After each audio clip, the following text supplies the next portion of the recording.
it's really kind of sad that most Americans just don't know a lot about Central Asia because it's a complex, it's a fascinating place, and it really helps you understand the way the world works.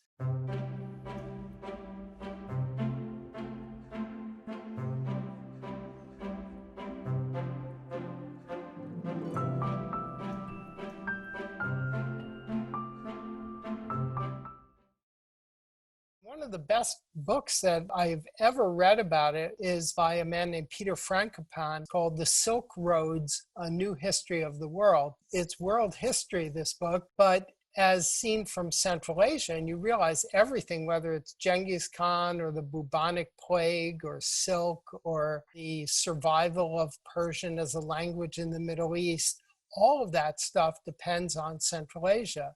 Tamerlane, Attila the Hun. It's not just barbarian invaders of Europe, but huge, important cultural and economic developments. And in our own time, Central Asia is becoming extremely important yet again. It was a pleasure to do this tour, and it was very, very enlightening to see how many of these things connected very directly with the Middle East. There was just so much packed into this tour that there's no way I could fit it into a 45-minute presentation. So in the end, I figured, okay, I'm not even going to try. I'm going to focus on a couple of highlights and use them as a way to, I hope, whet people's appetite for travel to this part of the world, and hopefully another OI tour once the COVID-19 crisis and pandemic eases up. The first thing to realize is that Central Asia is enormous. It stretches over more than 4 million square kilometers. And on this map, it gives you an idea of the basic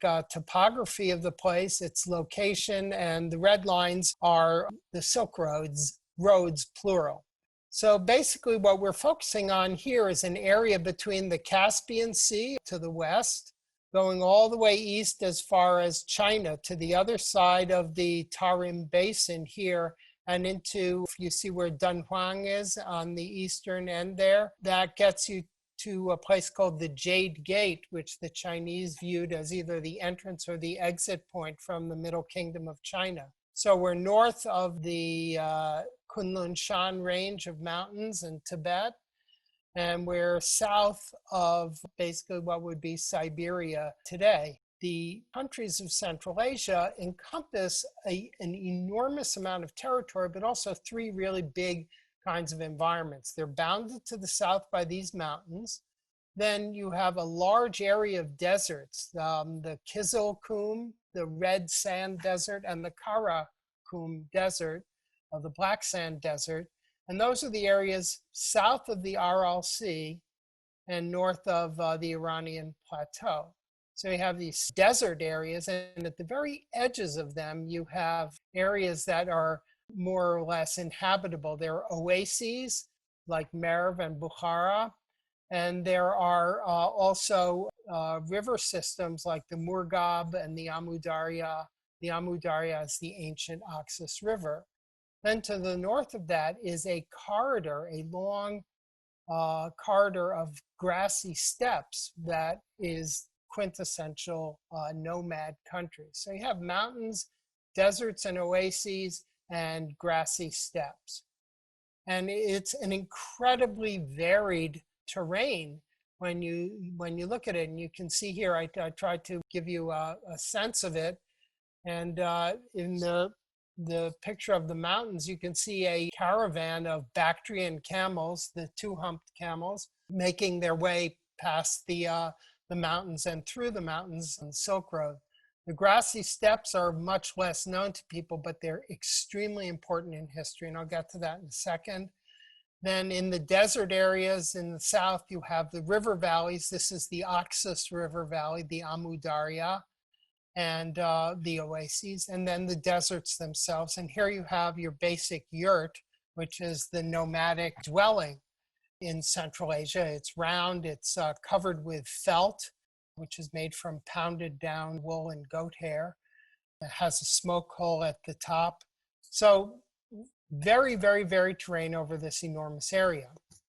And what it means then is if you want to think about the four faces of Central Asia, nomadism is extremely important. That it's probably more important than farming because there is so little terrain that people can actually farm. And so if you want, you cannot understand Central Asia without understanding nomads. Nomadic food pervades all of the countries of Central Asia. And they even drink fermented mare's milk, which is good stuff. It's about 3 or 4% alcohol and it's kind of fizzy. They have all kinds of dairy products. They were major military forces, and practically all the invasions of Europe were nomads who basically were looking for more pasturage for their animals. But as I said, on the margins, you do have agriculture, and there's a very ancient farming tradition that goes back to the Neolithic in Central Asia. But trade has always been extremely important in the history of Central Asia. And connected with trade are a series of Silk Road cities. So those are the four interacting ways of life that really characterize Central Asia. This is something that explained an awful lot to me. We always focus on the Silk Road, we in the West, and that is this enormously important historical trade route, and that was basically the rationale for the tour. But the fact is that there are two enormously important corridors where Central Asia is at the heart of them and is key to their success. And the northern one is the one I want to bring your attention to because it's wild. I saw this map and, well, I like maps anyway, but this explained a whole lot. This dark green area is the grassy steppe belt just to the north of these deserts of the Karakum and the Kizilkum deserts that you see here. This steppe corridor goes all the way from East Asia practically up to the Pacific Ocean. And what I want you to look at is where it goes to the west. It goes all the way across Central Asia and ends up in the Hungarian steppes. So all of these great nomadic invasions of Europe were basically nomads who got pushed out. The history of Central Asia is of a domino effect where one nomadic group in the east will push out another group and take over its territory to the west. And that group of nomads who are suddenly displaced, they have to conquer land from the next people over, and so on and so forth. And every invasion has gone by that route, whether it's Attila the Hun or the Mongols or Tamerlane. All of those have gone through this steppe corridor, and it's a route that we in the West really should pay a lot more attention to. So the two routes, one of nomads and one of traders to the south, that's a key thing, a key fact to understand the history of Central Asia.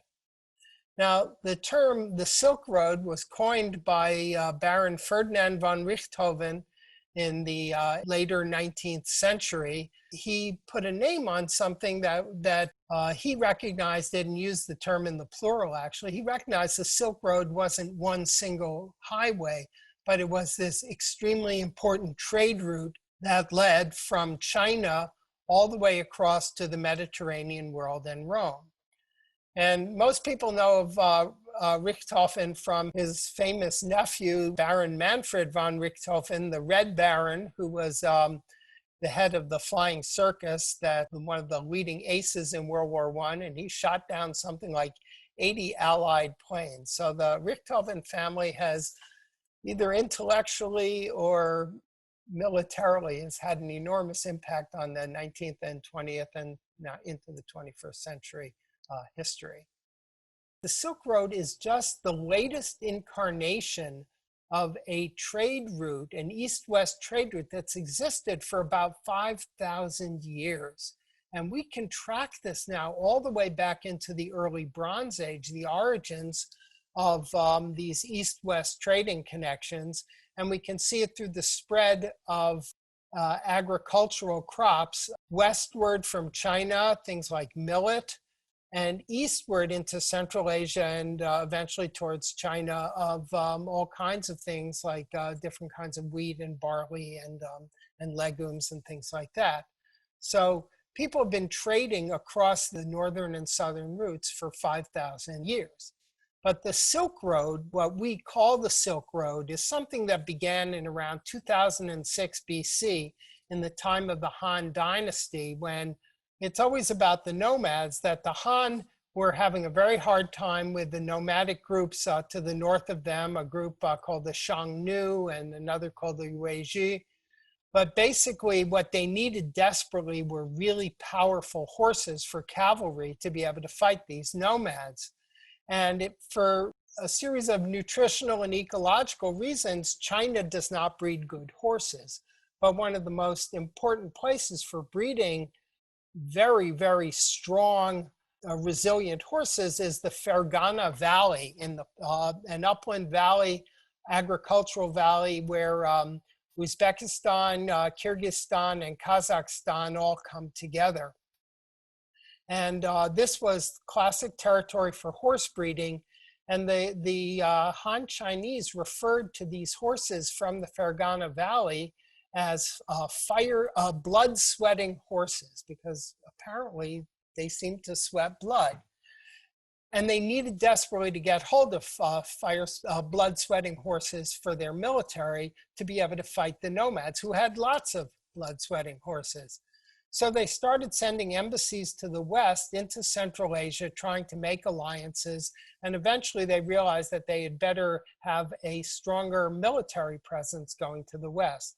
So over a period of about 50 to 100 years, they worked their way across a place called the Tarim Basin, this horrible desert basin right here where I'm circling with the cursor, where it's a terrible desert, one of the driest in the world, but you can travel by way of oases on the north side and on the way of the south side, and then get to the heart of Central Asia and all of these great resources.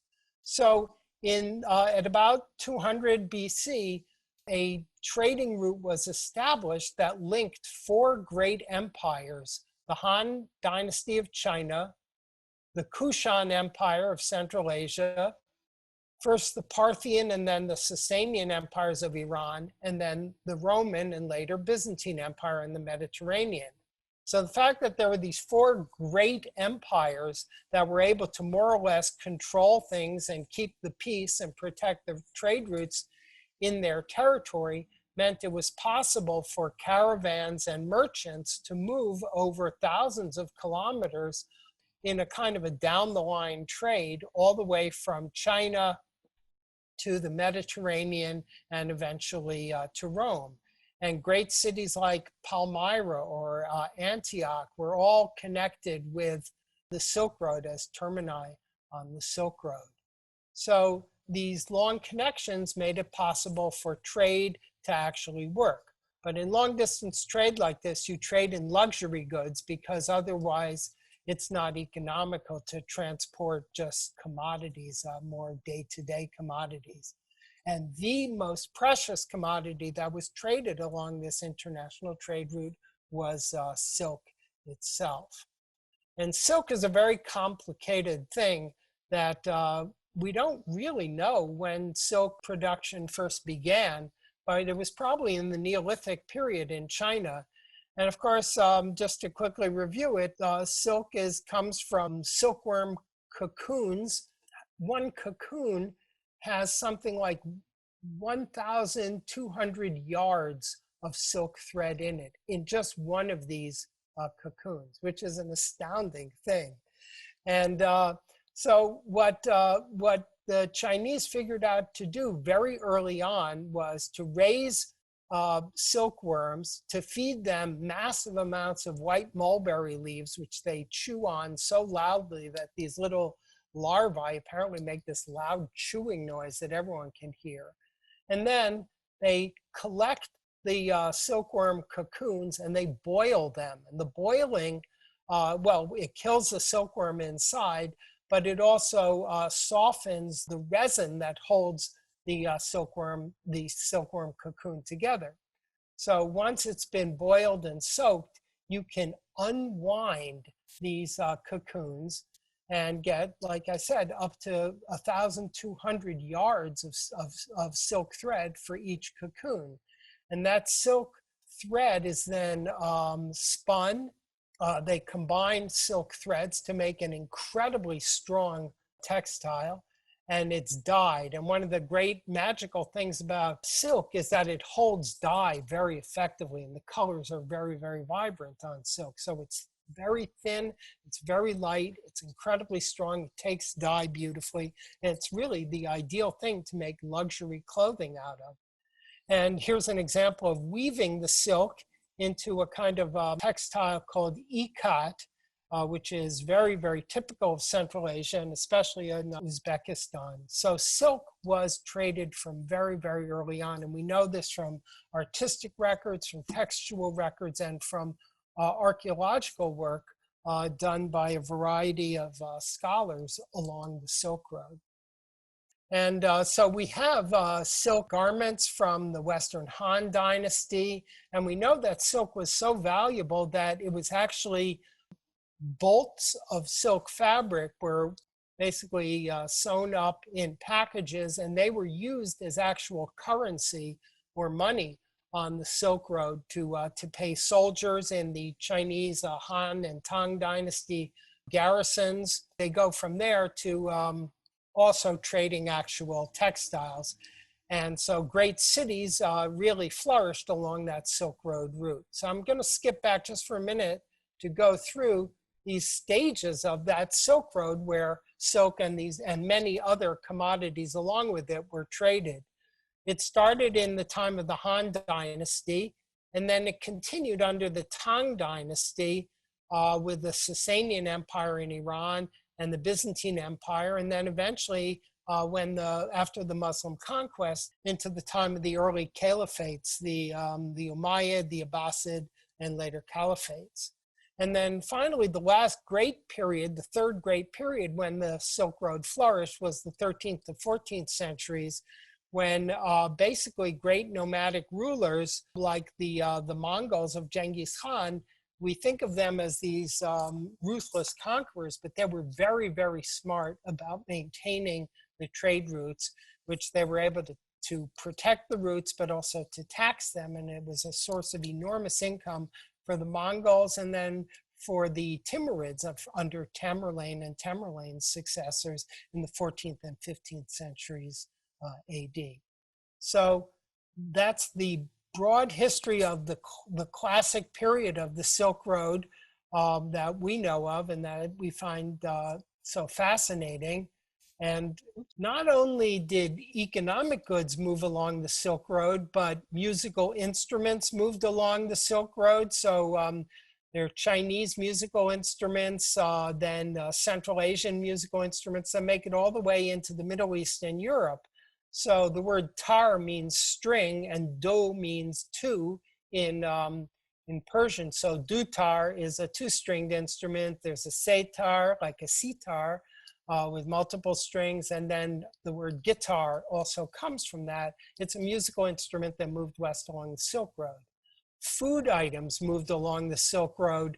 And many of the things that we think of as Central Asian or Middle Eastern food came west by way of the Silk Road. So things like samosas are classic Silk Road food. Archaeologists have even dug up desiccated 2,000-year-old wontons with pork, dried pork still in them at various Chinese military outposts on the Silk Road. So musical items, food items, and religions, great religions moved along the Silk Road. The Silk Road is the route by which Buddhism reached China in the very first stages under the Han Dynasty and the Kushan Empire.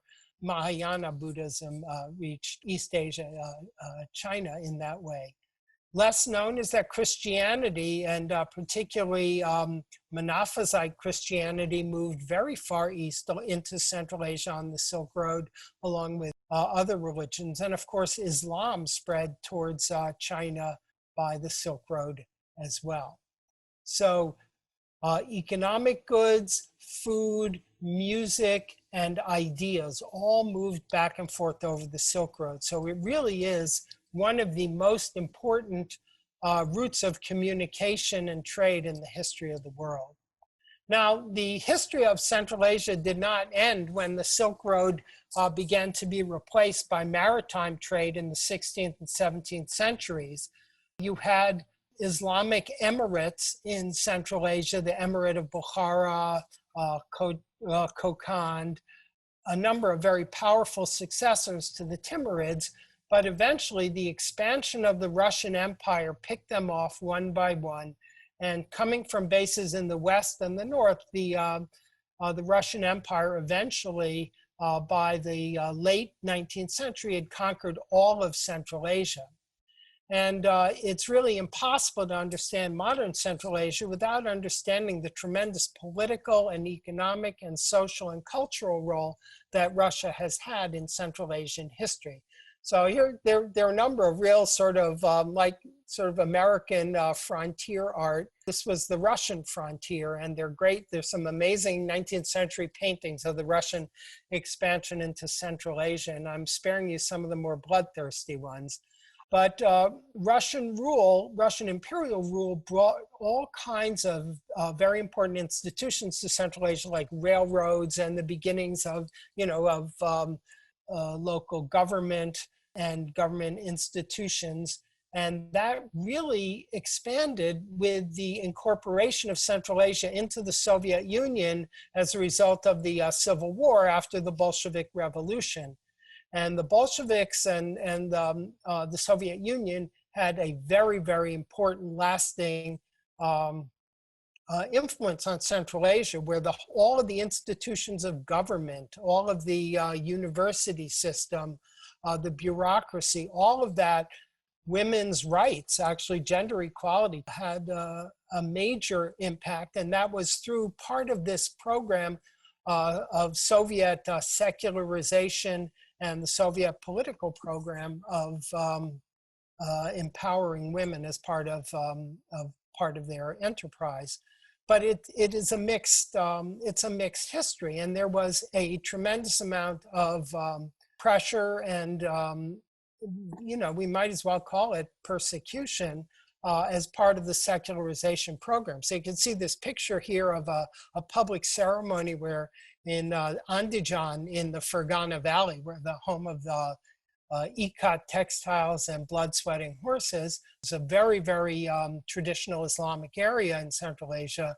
And the Soviets expended great efforts on trying to suppress religion and suppress Islam and in that area. So there they are burning hijabs or veils. And there's also a lot of Soviet propaganda glorifying working people and especially working women. With the breakdown of the Soviet Union, the 5 Central Asian SSR, Soviet Socialist Republics, became independent, and they were on their own and had to basically invent countries. Even though they were very ancient civilizations, very ancient ethnicities in the area, they had to invent a new identity from scratch. And so one of the most interesting things, I think for all of us on this tour, was seeing how there's a lasting impact of Soviet institutions in government, bureaucracy, and how much the Central Asian states struggle to really define themselves as states in their own right. So they invent ancestors. So Turkmenistan, the Turkmen have always had a very important system of descent, a tribal system, and their legendary founder was a man named Oğuz Khan. And Oğuz Khan, the leader, tribal leader. And so you have this great combination of socialist realism and Central Asian ethnicity and ethnopolitics. And everywhere in Central Asia, you'll see these giant statues of the founders, the people who these countries have chosen to define as their founders. So you have Oğuz Khan in Turkmenistan. The Uzbeks decided that Tamerlane was going to be their ancestor. So everything is Amir Timur, the military commander. And you can see from the scale of this guy here that it's truly monumental homage to Soviet art, but very real. And then in Tajikistan, which is unlike Uzbekistan and Turkmenistan, those two countries are Turkic speaking. Tajikistan is Persian speaking, and that's part of its Silk Road legacy.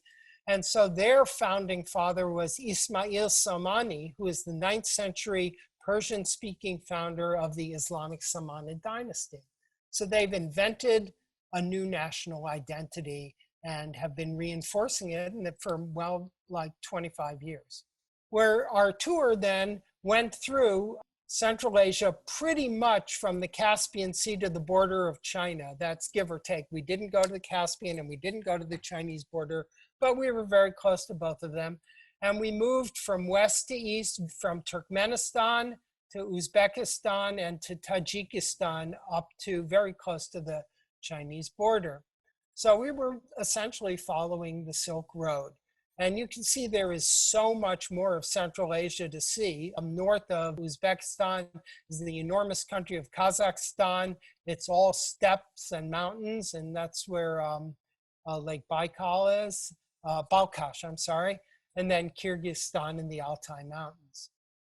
And we went through the 4 major cities of the Silk Road, the Merv Oasis in Turkmenistan, Khiva, which was a Turkmen city that was famous as a major slaving market before the Russians ended the slave trade in the 19th century with their conquest of Khiva. And then the fabled cities of Samarkand and Bukhara, which are the Persian-speaking Sogdian cities, the homes of the Sogdian merchants who were the main people who animated the Silk Road. And what we saw in this tour was all this in 2 weeks, of course.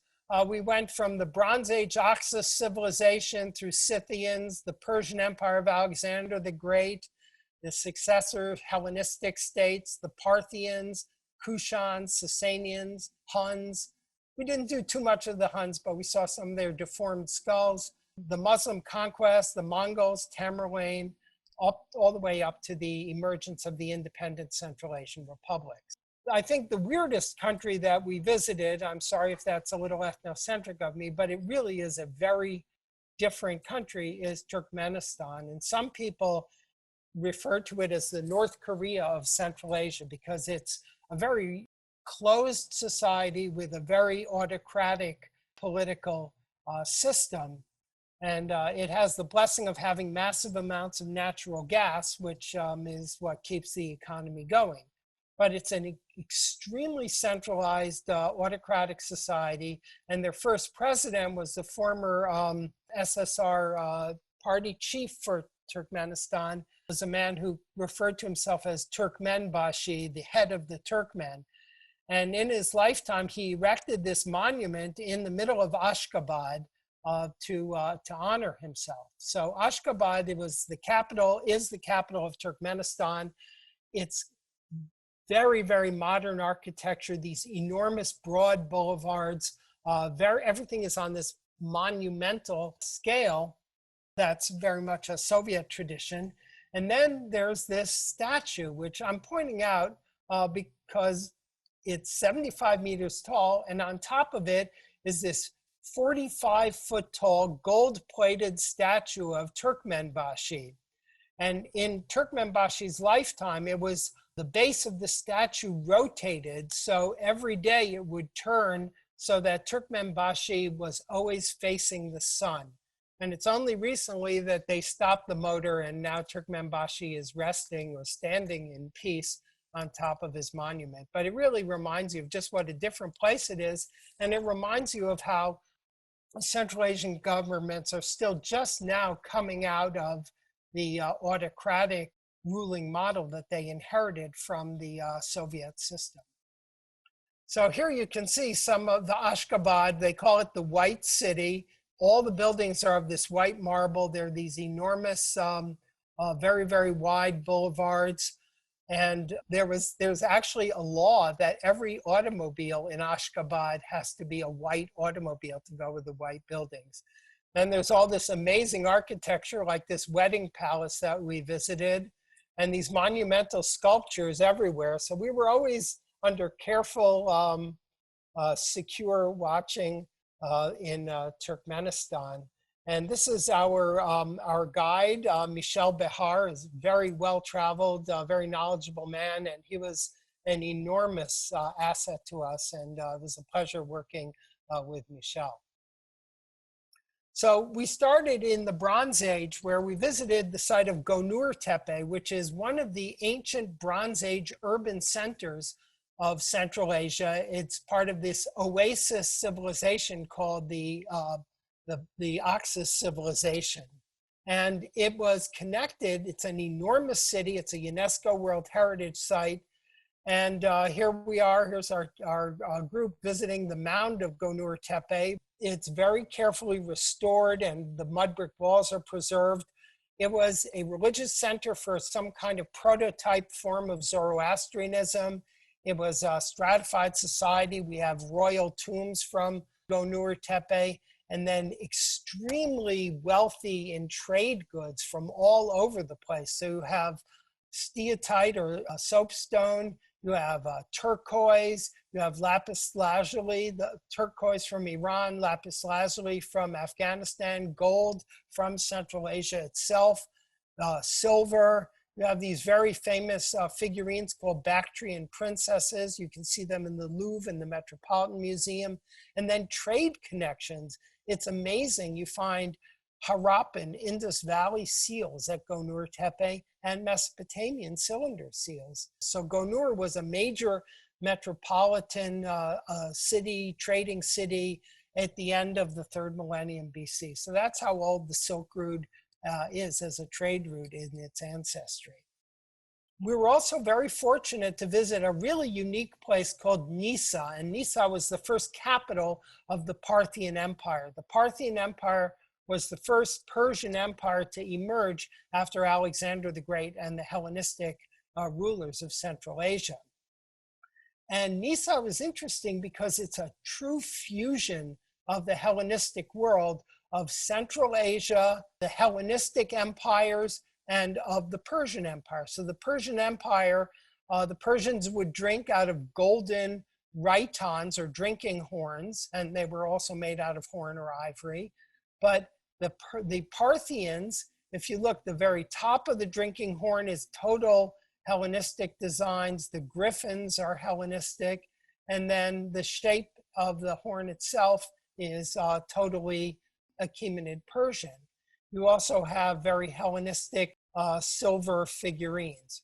So Nisa is a very important starting point for the revival of the Persian empires. The Parthians, who were the major enemy of Rome, they're the ones who poured molten gold down the throat of the Roman general Crassus, which didn't end so well for him. So it was amazing to see these finds, which are in the National Museum in Ashgabat, just like those gold and lapis finds from Bronze Age Gonur Tepe are in this treasure of a museum in Ashgabat. Then from there, we moved on and crossed the border into Uzbekistan. And Uzbekistan, the first place we visited was the Aral Sea, which is the site of the greatest ecological disaster maybe in modern times, which is the Soviets decided to make Uzbekistan the breadbasket of the Soviet Union and the cotton basket. So they built such enormous irrigation canals that the Aral Sea went dry. They diverted all the water from the Aral Sea. And so everything that you're seeing in this picture on the left used to be the Aral Sea. And here are all these beached fishing boats that were left literally high and dry when the Aral Sea drained. And it happened frighteningly fast. These are some satellite pictures. This is the Aral Sea when the shrinkage of the sea happened already. It started in the 60s. And then by 2009, by the time of our tour, this is all that's left of the entire Aral Sea.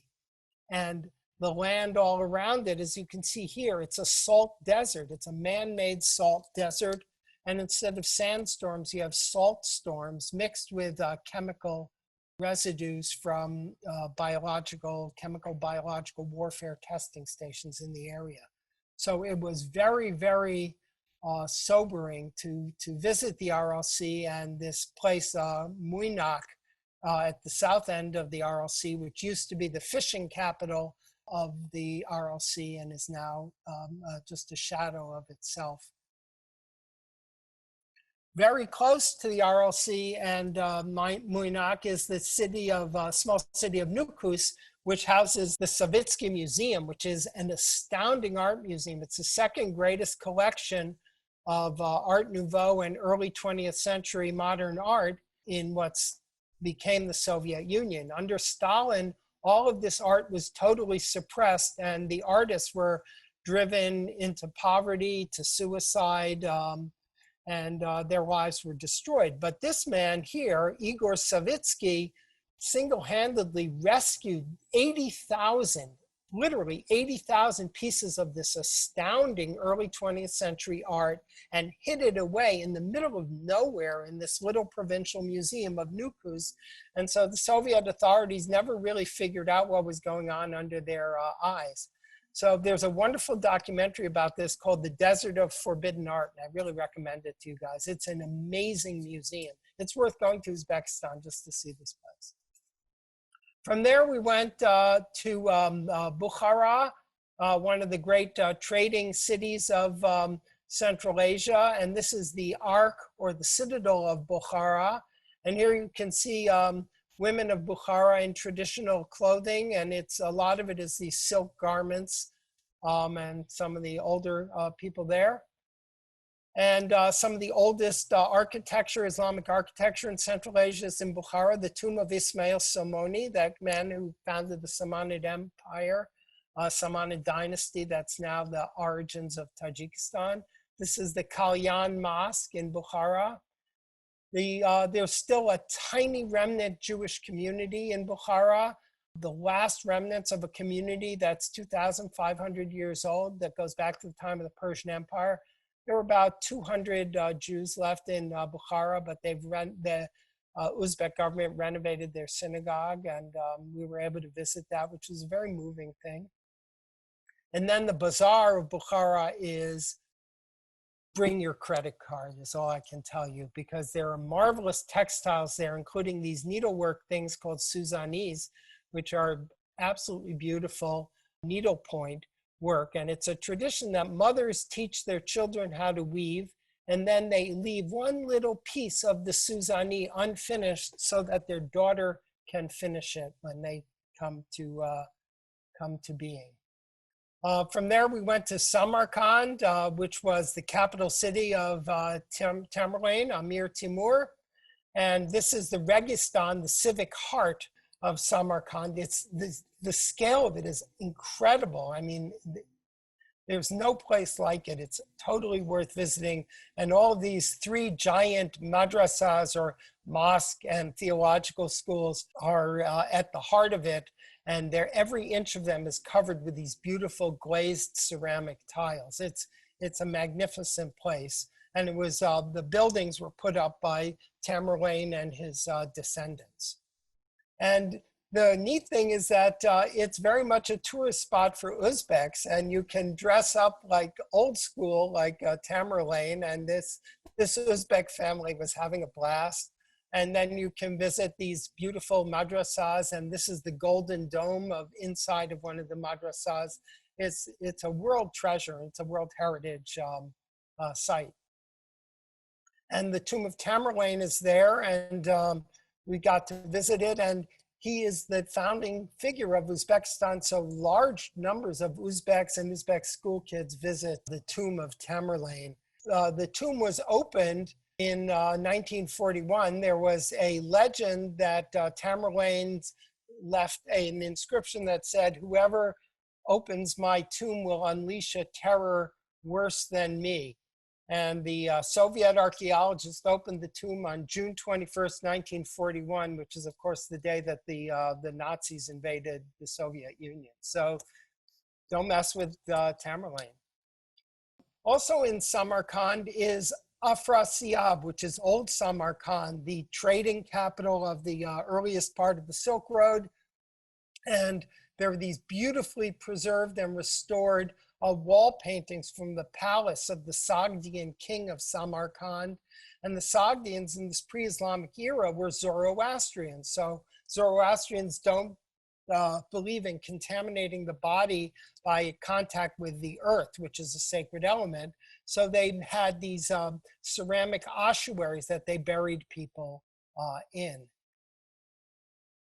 So the Afrasiyab Museum is magnificent. So when you go to Samarkand, don't just go to the Registan, go and see the Afrasiyab Museum. And somehow we managed to survive the tour. The pictures that I took of the group throughout the 2 weeks, they were dragging more and more, but some of them were fortified with t-shirts that kept them going. So all in all, it was a magnificent tour, and we had a wonderful time. And it really just, I think everyone came out of it with a sense of, I want more of this, and want to learn more about Central Asia and its role in history. And that's coming because the Silk Road version 4 is in the making. It's China's One Belt, One Road, or Belt and Road initiative, is basically revitalizing the connections from China through Central Asia to Europe through the overland transport and building infrastructure and economic relations with the Central Asian countries, which now find themselves between Russia, China, and the West trying to navigate their way. So there's a lot that happened on the Silk Road, and a lot more is happening on the Silk Road. So I'm sorry that it was so abbreviated, but there's so much to tell about it. I really hope you'll have a chance to go there, and you won't regret it. For over 100 years, the OI has been a leading research center for the study of ancient Middle Eastern civilizations. Join us in uncovering the past and learn about the beginnings of our lives as humans together. Become a member by visiting oi.uchicago.edu/member.